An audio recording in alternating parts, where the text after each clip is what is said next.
Hi, this is Dr. Gregory Sadler. I'm a professor of philosophy and the president and founder of an educational consulting company called Reason.io, where we put philosophy into practice. I've studied and taught philosophy for over 20 years, and I find that many people run into difficulties reading classic philosophical texts. Sometimes it's the way things are said or how the text is structured. But the concepts themselves are not always that complicated, and that's where I come in. To help students and lifelong learners, I've been producing longer lecture videos and posting them to YouTube. Many viewers say they find them useful. What you're currently watching is part of a new series of shorter videos, each of them focused on one core concept from an important philosophical text.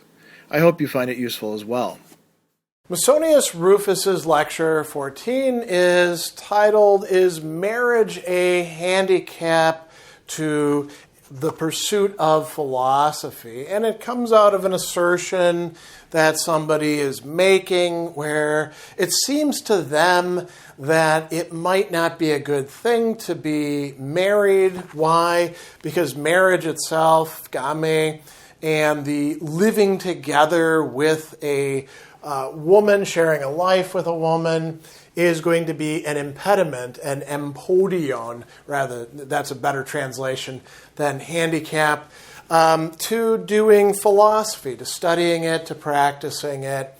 And Musonius says, well, that's kind of a weird position to take because we have some philosophers that you think are pretty important who were married, and it wasn't an impediment at all. So he brings up Pythagoras. We don't really know that much about Pythagoras by comparison to ancient people. Socrates was definitely married.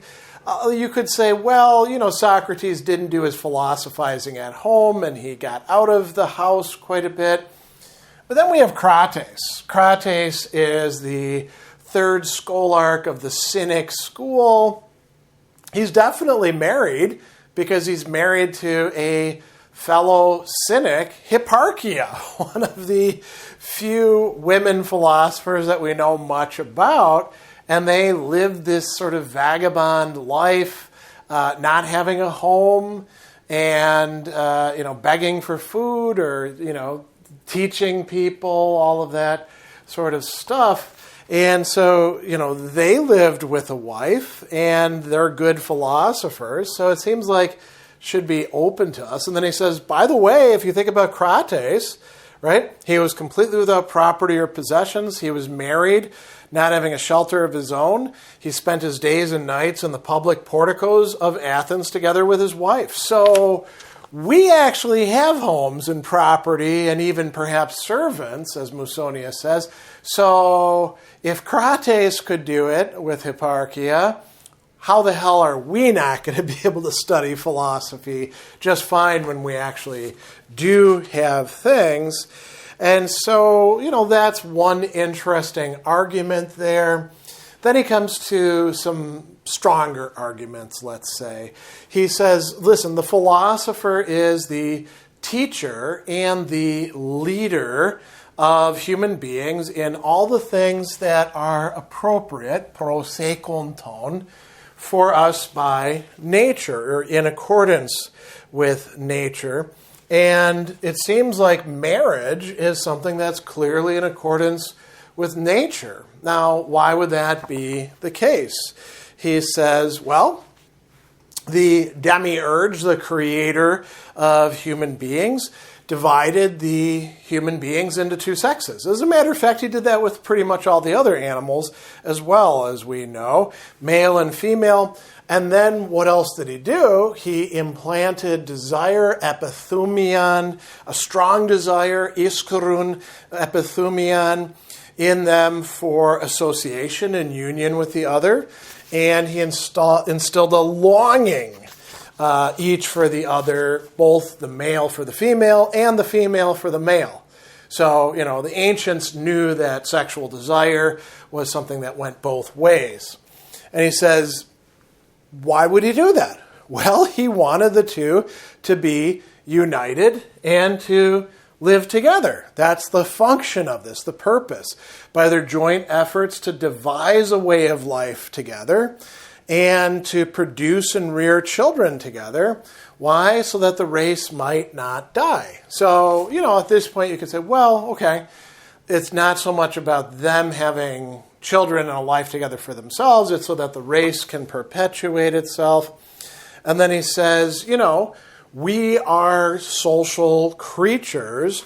We're not like, wolves or wild beasts that are born to live by violence or plunder. We're more like the bee, who, like he says, cannot live alone. It dies when it is left alone, but bends its energies to the common tasks, right, of their fellows and toils and works together with their neighbors. So if you acknowledge this and you don't think, well, no, we're all individuals that are totally on our own, if you do acknowledge our social nature, then we have a certain understanding of what it means to be a good person, and that includes what's translated here as brotherly love, which is probably not the best translation for philanthropia.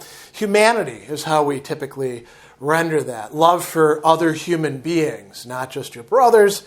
Helpfulness, Christotetes, justice, beneficence, and care, a word that he uses in the earlier lecture when he talks about husband and wife having mutual care for each other, right?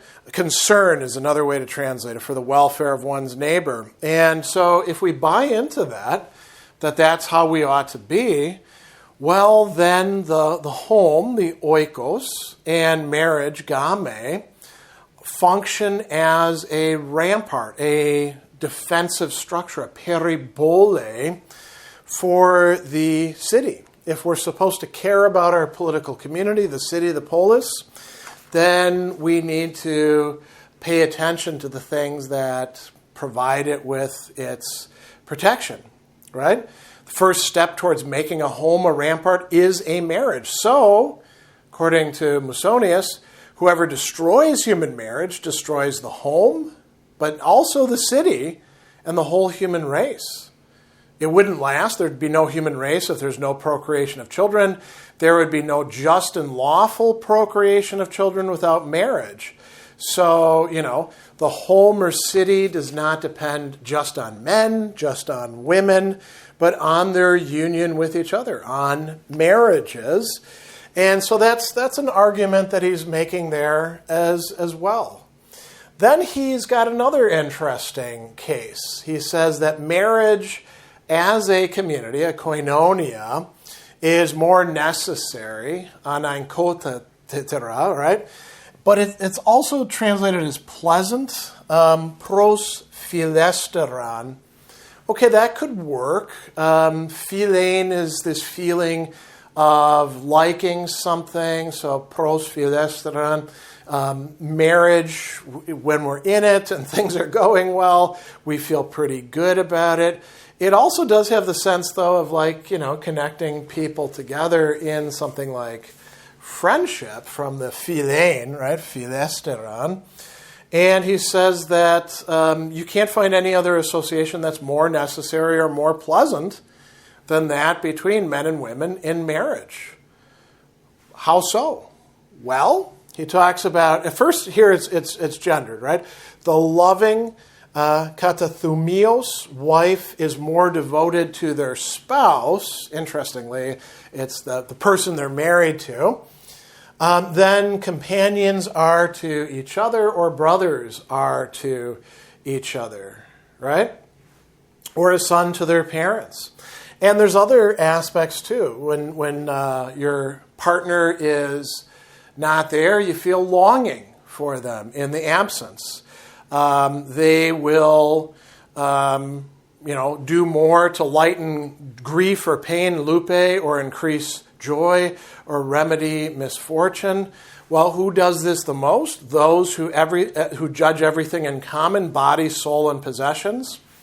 Man and wife, or literally husband and wife. So he says, for all these reasons, people consider the love, the care, the union of man and woman to be the highest form of love.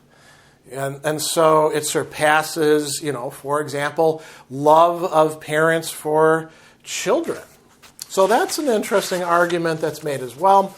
Another argument that he's going to make that may, not necessarily land with people who don't buy into ancient Greek and Roman religion is that the gods also watch over marriage, great gods in the estimation of human beings, Hera, or Juno, and Eros and Aphrodite. All of these perform the function of bringing together man and woman for the procreation of children in a lawful union.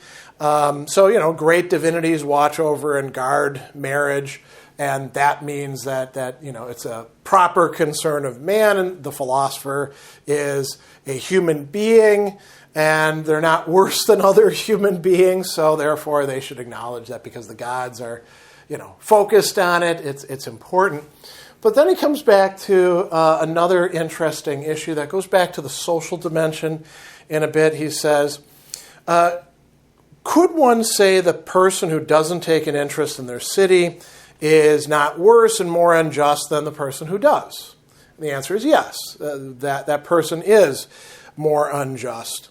And the person who looks out only for their own interests is worse than the one who looks out for the common good. Okay, so who is going to be better at doing this? Will it be the single person or will it be the married person?